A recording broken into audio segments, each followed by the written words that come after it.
Salve, salve, senhoras e senhores, meninos e meninas, garotos e garotas, jovens discentes, professor Luciano, Geografia, e hoje vamos estar discutindo os sistemas agropecuários. Vamos pontuar sobre as características e transformações das estruturas positivas. É uma aula de conceituação. Nós vamos discutir como a produção agrícola e pecuária se organizam.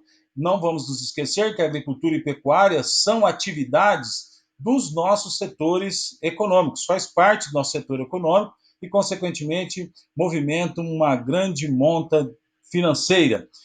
Também vamos abordar, dentro desse estudo, a história da agricultura e a simetria dela com a história da humanidade. Então, nós tivemos aumento do conhecimento, aumento da produção, aumento de tecnologias, aumento do conforto, aumento também do sedentarismo. Bem, dentro do contexto do nomadismo, né? Então, há 10 mil anos, inicia-se o quê? A fixação dos seres humanos na Terra, decretando o quê? O fim do nomadismo. A partir desse momento, nota-se o quê? Uma evolução constante nas técnicas e tecnologias que permitiram o aumento da produção e da produtividade agrícola, certo? Então, dentro do contexto de uma visão de revolução verde, a combinação dos avanços na área química, biológica e indústria de maquinários sustentou esta nova revolução, essa revolução verde, marcada principalmente pela introdução do que? Dos agroquímicos nas lavouras. Temos aspectos positivos e aspectos negativos. Alguns aspectos positivos: produtos como os fertilizantes sintéticos e os agrotóxicos, os herbicidas, pesticidas e fungicidas, que substituíram os antigos fertilizantes naturais, o esterco e o humus, aumentaram a produtividade do solo e diminuíram o problema das pragas. Aspectos negativos: a excessiva utilização de produtos químicos nas lavouras ampliou os casos de intoxicação humana e animal, além da séria contaminação dos recursos hídricos e dos solos. O intensivo de maquinários intensificou a erosão em algumas áreas e o melhoramento genético, combinado com os agrotóxicos, dentro dos aspectos negativos, acabou criando pragas extremamente resistentes que estimularam o uso cada vez maior e abusivo dos defensivos agrícolas. Então, dentro desse contexto ainda dos sistemas agropecuários, o nosso item de número 1 pontua assim: os principais objetivos da agricultura são produzir alimentos para a população e fornecer matérias-primas para a transformação industrial.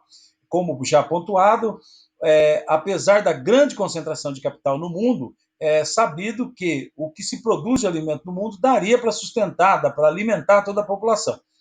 Pelo esse contexto dessa concentração de capital, muita gente dorme com fome. Hoje, teremos milhões de pessoas dormindo com fome no mundo.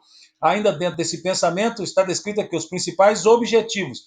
E quais não são objetivos? O que não é objetivo da agricultura? É não destruir o país que produz, com o avanço irregular das fronteiras agrícolas, é não produzir degradação do seu solo e de seus recursos hídricos. Quando falamos de sistemas agropecuários, basicamente estamos pensando em três grandes modelos, né? Com algumas variações, né? Mas nós estamos falando de o sistema extensivo, e quando falamos de extensivo, falamos de subsistência, de falta de tecnologia, do pouco uso de tecnologia. O segundo item, o sistema intensivo de mão de obra, ou seja, uma visão mais comercial, utilizado principalmente em regiões que têm mão de obra abundante e barata, né? E o terceiro item, o sistema intensivo de capital, certo? É a visão do plantation, a visão que remete lá aos primeiros ciclos também econômicos, lógico, um investimento muito maior hoje, né?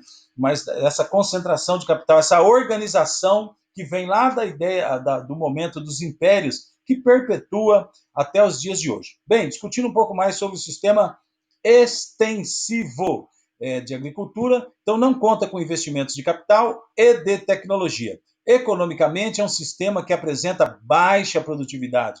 É observado principalmente onde? Nas regiões subdesenvolvidas do planeta. Nós estamos falando de uso de técnicas tradicionais, nós estamos falando de enxada, uso de enxada, nós estamos falando de queimada, nós estamos falando de baixa produtividade. Dentro desse mesmo raciocínio de sistemas agropecuários, nós podemos discutir agora o sistema intensivo de mão de obra, uma visão mais comercial. É desenvolvido. Normalmente acontece aonde? Em regiões onde a densidade demográfica é alta, favorecendo a intensa utilização de mão de obra na agricultura. Por isso é comum aonde? No Sudeste Asiático e no Extremo Oriente, onde temos as maiores populações, aí, os países com maiores populações do mundo, né? Onde recebe o nome de agricultura de jardinagem. Exemplos desse tipo de agricultura: soja, milho, algodão. As sementes são melhores trabalhadas, são melhoradas, né? E o quarto item do nosso texto, do nosso slide, né? Pontua sobre esse terceiro modelo de sistema agropecuário, sistema intensivo de capital, também muitas vezes utilizado durante a história o nome de plantation. É encontrado aonde? Nos países desenvolvidos e nas áreas mais desenvolvidas em termos de produção agrícola dos países subdesenvolvidos. A produção agrícola nesse sistema, ela é moderna, desenvolvida com larga aplicação de capital e recursos técnicos, de pouca mão de obra. Nós estamos falando do quê? Mecanização, irrigação, automação. Nós estamos discutindo o quê? Monocultura, grandes extensões de terra. Nós estamos falando de agroindústria, de exportação, de exportação. Eu quero agradecer a você, muito obrigado e até mais.